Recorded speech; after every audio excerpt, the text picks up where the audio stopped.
ranking Jamaica's prime ministers from Bustamante to Andrew Holness. PJ Patterson made two steps backward for every one step forward. Hey everyone, it's Skywalker again. Welcome to my channel where good Jamaican coffee makes bad people feel bad. That's not a bad thing. So please smell the brew that I made for you. Jamaica's political journey since gaining independence in 1962 has been shaped by a series of leaders who each left their mark on the nation's development. As a Jamaican who has lived through, observed, and even participated in the political landscape, I have formed strong perspectives on the contributions or lack thereof of these leaders. My insights are drawn from both personal experience and careful reflection on the legacies they have left behind. Although people like PJ Patterson doesn't even want to leave it behind. This is not just an academic assessment of policies and achievements, but a deeply personal ranking of our prime ministers. It considers their intentions, the execution of their ideas, and the long term impact on Jamaican society. While each leader faced unique challenges, the measure of their success lies in how well they serve the people, whether their policies stood the test of time, and whether they upheld the trust placed in them. In this piece, I'll walk you through my ranking from those who I believe have contributed the most to Jamaica's growth to those whose leadership left much to be desired. This is my honest reflection shaped by years of lived experience, and I hope it inspires thought and discussion about what we truly need from our leaders as a nation. Leadership is a complex and multifaceted responsibility, especially in a nation like Jamaica, where the challenges of independence, economic development, and social equity have tested every prime minister. My grading of these leaders is rooted in three key criteria. One, intentions and vision. Did the leader have a clear and genuine vision for Jamaica's progress? Were their policies designed to uplift the people, or were they tainted by self interest and corruption? Two, execution and impact. Good ideas are only as valuable as their implementation. I evaluate how well these leaders executed their plans and whether their policies had a lasting positive impact on the nation. Three, integrity and legacy. Leadership is not just about achievements, but also about the means by which they are accomplished. Did the leader uphold the trust of the people? Did their actions strengthen or weaken the moral fabric of the nation? This framework allows me to assess each leader not just by their accomplishments, but also by the broader consequences of their governance. It's a reflection of my personal experiences, observations, and the lessons I have drawn from Jamaica's political history. Let's begin at the top with Edward Siaga, the genuine visionary. The little edge I give him above leaders like Andrew Holness is carved in stone for now, only for now. Edward Siaga is the foundation that Dr. Michael Holness stands upon. Although maybe very soon I could be piping a different tune. Andrew Holness is more than just a game changer. But, I mean, he's still working, isn't it? Edward Siaga stands at the top of my ranking because of the depth and sincerity of his contributions to Jamaica. He was a man whose vision for the country was not clouded by self interest or political agendas, but driven by a genuine desire to create a strong, independent Jamaica. His achievements span economic, cultural, and social development. Siaga was instrumental in building the economic framework that still supports Jamaica today and which forces me to place him maybe by a digit above Andrew Holness at this particular hour, maybe not forever. Siaga established institutions like the Jamaica Stock Exchange and the Hard Trust NTA, focusing on skills training and employment opportunities for the youth. These contributions continue to empower Jamaicans decades after his tenure. His ability to create sustainable long term solutions sets him apart. Culturally, Siaga had an unmatched appreciation for Jamaica's heritage. He championed reggae music, the Rastafarian movement, and cultural exports that helped define Jamaica on the world stage. His efforts in urban renewal, particularly in West Kingston, reflected his commitment to improving lives in marginalized communities. Siaga's advocacy for Marcus Garvey's legacy is perhaps one of his most significant contributions. Despite being of a different racial background, he passionately defended Garvey's contributions to black empowerment against zealous Garvey hating factions from the PNP.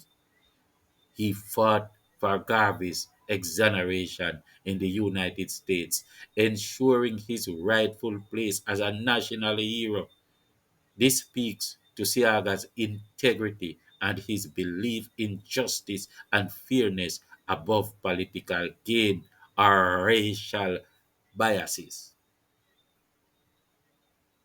In my eyes, Siaga exemplifies what a leader should be: visionary, hardworking, and deeply committed to the betterment of his people, even though they were black people. His legacy is one of progress, and his influence is evident even in the leadership of Andrew Holness, who carries forward many of Siaga's principles.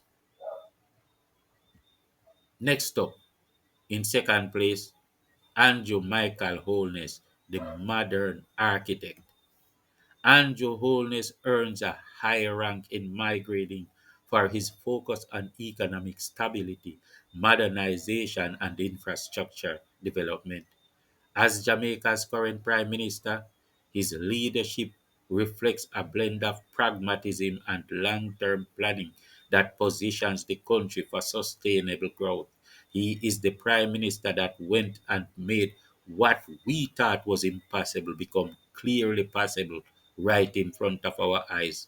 Now he has to fight detractors like the pack of wolves from the side of the PNP that Siaga had to fight, comrades that wanted to destroy the legacy of Marcus Garvey. And today, I believe these truths must be told.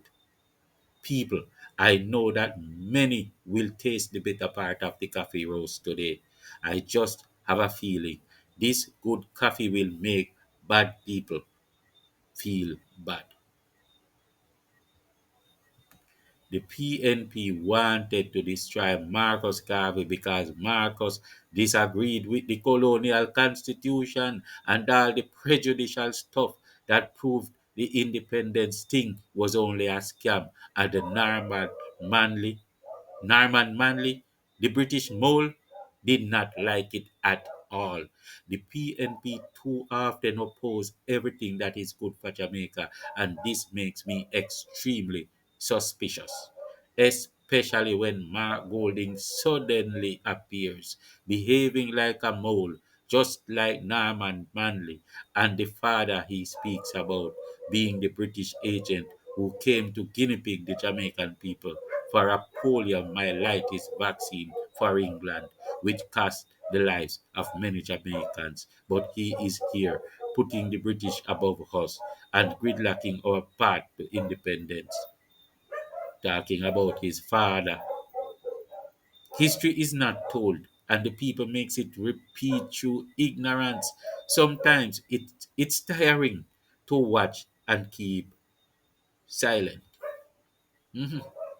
It's tiring. It's becoming hard to watch and keep silent. Holness has overseen significant improvements in Jamaica's economic performance.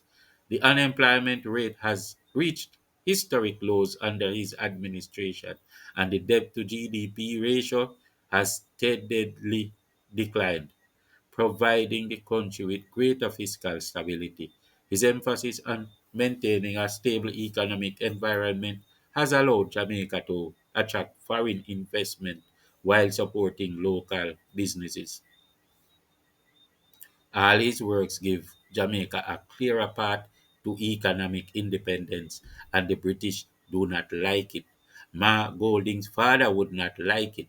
Ma Golding sabotages, lies, and gridlocks. He fights against every success, including to reduce the murder rate, and he uses some questionable character from St. Vincent to come and imply that it is right for an opposition party to wish for people to die in order to win an election. People don't listen, but I do. I said people don't listen, but I do. I do. I listen to the drunker statements from those who insist to stay in the drunker mode when being human is a better thing. This is why that hooligan demon woman could not kindly greet a prime minister who was there to give a free house to a needy person. They turned her into a demon. God not sleep. We always say God not sleep. If Saint Vincent wants a drunk mode leader to run their country for 25 years, tell them to keep him on his leash and let him leave our politics alone in Jamaica. We don't give a shit about superficial Caribbean unity. If your mindset is to unite around a drunk mode mindset, no way. We are trying to rise with good over evil over here. No demons allowed.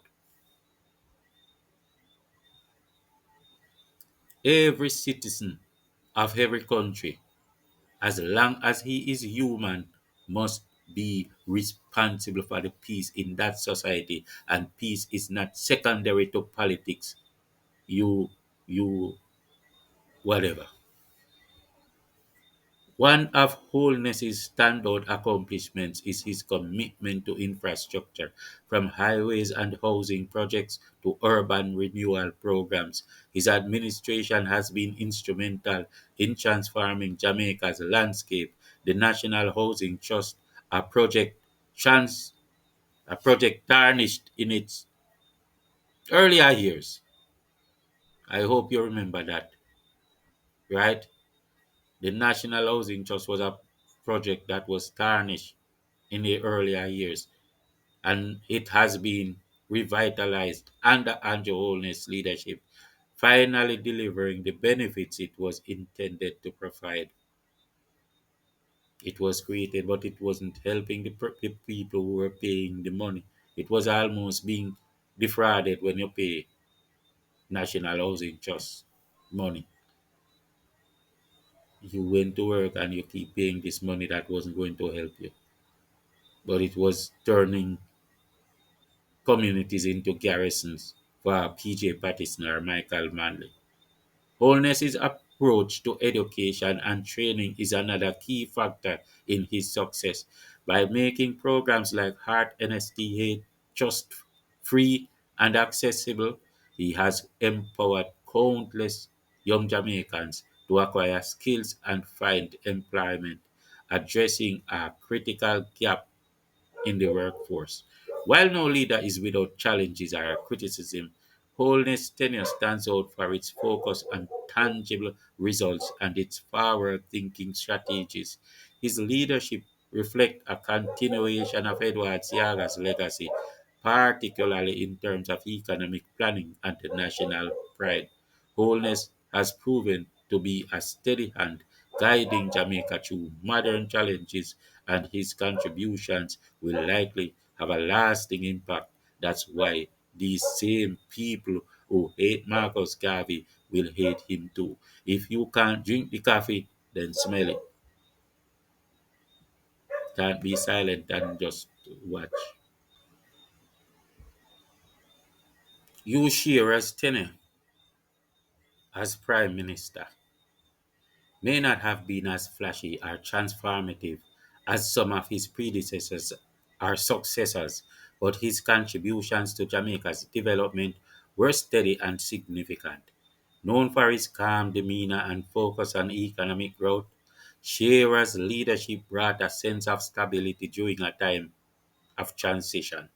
One of Shearer's most notable achievements was the economic expansion that occurred under his administration. He prioritized industrialization and foreign investment, which helped to create jobs and boost the economy. His background as a trade unionist also meant that he had a strong connection to the working class, and he worked to promote labor rights and improve conditions for Jamaican workers. However, Shearer's tenure wasn't without the it wasn't without criticisms, because while he focused on economic growth, some argue that he didn't do enough to address social inequalities or the needs of marginalized communities. His leadership style was more reserved, which may have contributed to a perception that he lacked the bold vision of leaders like Edward Siaga or Michael Manley. Despite these critiques, Shearer's steady hand and focus on economic development earned him a respectable place in Jamaica's political history. His contributions laid the groundwork for future leaders to build upon, and his commitment to labor rights remains a key part of his legacy. Alexander Bustamante was the founding father with flaws. Mhm. Alexander Bustamante holds a unique place in Jamaica's history as the nation's first prime minister and a key figure in the labor movement. His leadership during the transition to superficial independence was pivotal, and his advocacy for workers' rights laid the foundation for modern labor relationships in Jamaica. Bustamante's role in securing the superficial independence in 1962 is one of his most significant achievements. As a leader, he provided a sense of stability and direction during a critical time in Jamaica's history. His efforts to establish governance structures and economic frameworks were essential in setting the stage for the nation's future. However, Bustamante's tenure was not without its shortcomings. His acceptance of a constitution that many argue failed to truly represent the black majority was a missed opportunity to reshape Jamaica in the image of its people. I believe his privileged background may have influenced his decisions, and his lack of resistance to Norman Manley's proposals left some feeling that the independence process was incomplete. It was just a fake independence movement, and Bustamante didn't, like Marcus Garvey, resist it. Despite these flaws, Bustamante's contributions to labor rights and his role as a founding father of superficial independent Jamaica cannot be overlooked. His legacy is a mix of progress and mixed opportunities, reflecting both the challenges and complexities of leadership during a transformative era. And now, Michael Manley was the visionary with a troubled execution. Mhm. You better believe it. Michael Manley's tenure as Prime Minister is often remembered for its bold vision and transformative ideas. As a proponent of democratic socialism, he introduced policies aimed at reducing inequality and empowering Jamaica's marginalized communities. However, while his intentions were significant, the execution and consequences of his policies left much to be desired, or they left nothing to be backfired. Maybe because these people that fought against Marcus Garvey, including Michael himself, also stole Marcus' manifesto, trying to take credit for it, but never could he execute it well. Hmm? Stole the man's manifesto, but he couldn't execute it. God not sleep. Manley's contributions, such as free education and healthcare reforms, showcase his commitment to social equity. These initiatives had a profound impact on many Jamaicans, creating opportunities for those who had been excluded from the system. His international diplomacy also elevated Jamaica's voice on the global stage, particularly through his role in founding CARICOM and fostering ties with socialist nations. However, Manley's governance faced significant challenges. His housing projects, like the National Housing Trust, began with promise but were undermined by poor execution, corruption, corruption, corruption, and partisan politics. Some of these schemes appeared to serve political ends rather than the people they were intended to benefit, creating garrisons and perpetuating division. And you wonder if corruption wasn't always his reason to want to do any damn thing. Manley's leadership was further tested by economic turmoil. His policies often strained relationships with international partners, particularly the United States, leading to reduced foreign aid and heightened economic challenges. High inflation and unemployment plagued his tenure, leaving many Jamaicans to question the sustainability of his approach. While Manley's vision was undeniably ambitious and seemed rooted in a desire to uplift the poor, the shortcomings in execution and the long term societal cost of his policies leave his legacy as a mixed one. His era serves as a reminder that good intentions must be paired with sound strategy and integrity to truly benefit a nation. And next up, PJ Patterson was the architect of disillusionment and he's back, man. PJ Patterson's tenure as Prime Minister is one that I rank at the bottom, not because of a lack of ambition or ideas, but because of the overwhelming sense of disillusionment that accompanied his leadership. Corruption had a hold on this man and could never let him be. In fact, it still allows him, at nearing 100 years old, to not be able to do a thing without it. It follows him. While he held the reins of power for 14 years, his legacy is marred by corruption, mismanagement, and policies that often seemed to take more from the people than they gave. In fact, it seemed like he proposed good policies in order to use them as cover to do bad things. Corrupt stuff that destroy Jamaica, but he ain't care. One of the most glaring examples of this is the highway project. While infrastructure development is critical for any nation, the execution under Patterson's leadership was riddled with inefficiencies and cost overruns that burdened the Jamaican people. What should have been a symbol of progress became a source of frustration and financial strain. Similarly, the National Housing Trust, which was initially a promising initiative, suffered under his administration.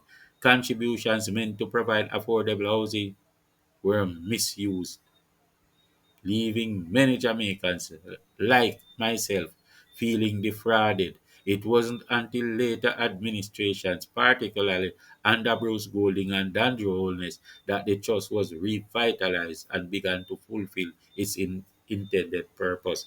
But trust me, not even under Michael Manley was it fulfilling its purpose, because Michael Manley only wanted it to create garrisons.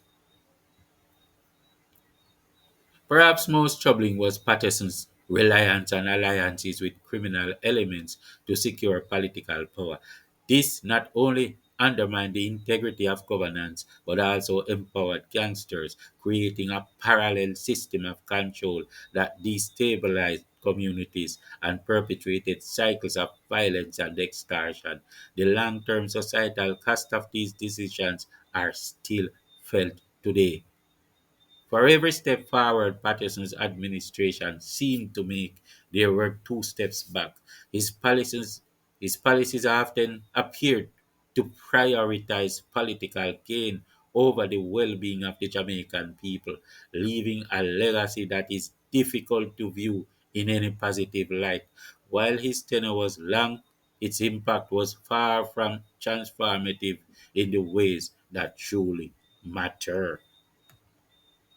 Jamaica's political history is a tapestry woven with ambition, vision, and at times deep flaws. As I reflect on the legacies of our leaders, certain patterns emerge, patterns that reveal both the strengths and weaknesses of governance in our nation. One recurring theme is the gap between intention and execution. Leaders like Michael Manley and P.J. Patterson often had grand ideas, but the implementation of these ideas was marred by corruption, inefficiency, or political manipulation. This disconnect not only undermined their legacies but also eroded public trust in government institutions. Hello. Another pattern is the enduring impact of genuine leadership. Figures like Edward Siaga and Andrew Holness stand out for their focus on long term solutions and their ability to deliver tangible results. They deliver tangible results. Their contributions remind us that leadership is not just about vision, but also about integrity, execution, and the ability to inspire confidence in the people. Mhm. Michael, Michael Holness, give me confidence in a better Jamaica. The role of privilege and power dynamics is also significant. Leaders like Alexander Bustamante and Norman Manley, despite their contributions, were products of an elite class that often failed to fully represent the interest of the black majority. Hello, Emma Golden ago. The role of privilege and power dynamics is also significant. Let me talking at the mic. Leaders like Alexander Bustamante and Norman Manley, despite their contributions, were products of an elite class that often failed to fully represent the interests of the black majority.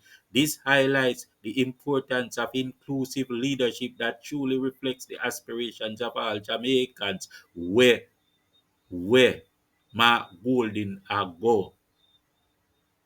Where am I go without a Jamaican passport? Where am I go without a Jamaican birthright?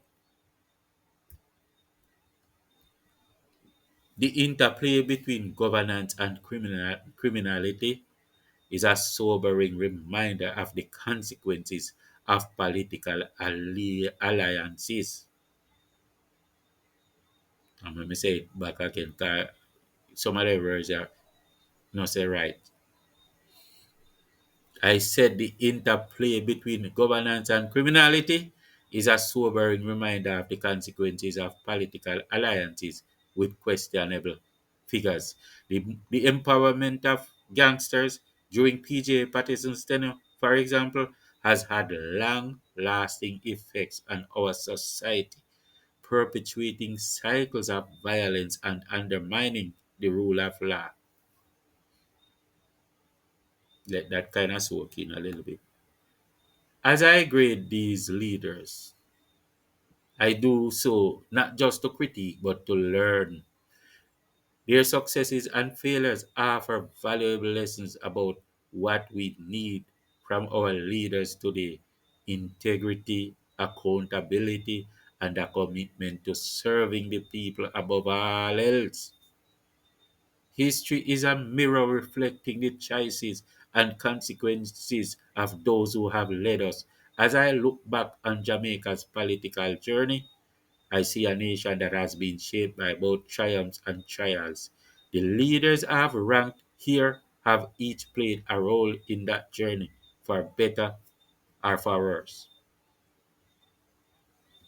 My hope is that by examining their legacies, we can better understand what we need from our leaders moving forward.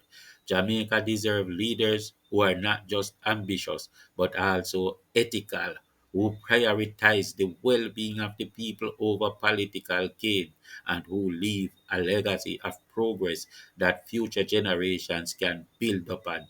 This is my perspective, shaped by my experiences and my conscience. It is a reflection of my love for Jamaica and my hope for a brighter future. Let this be a starting point for deeper conversations about the kind of leadership we need to truly fulfill the promise of independence. Think on these things, my people. Peace out.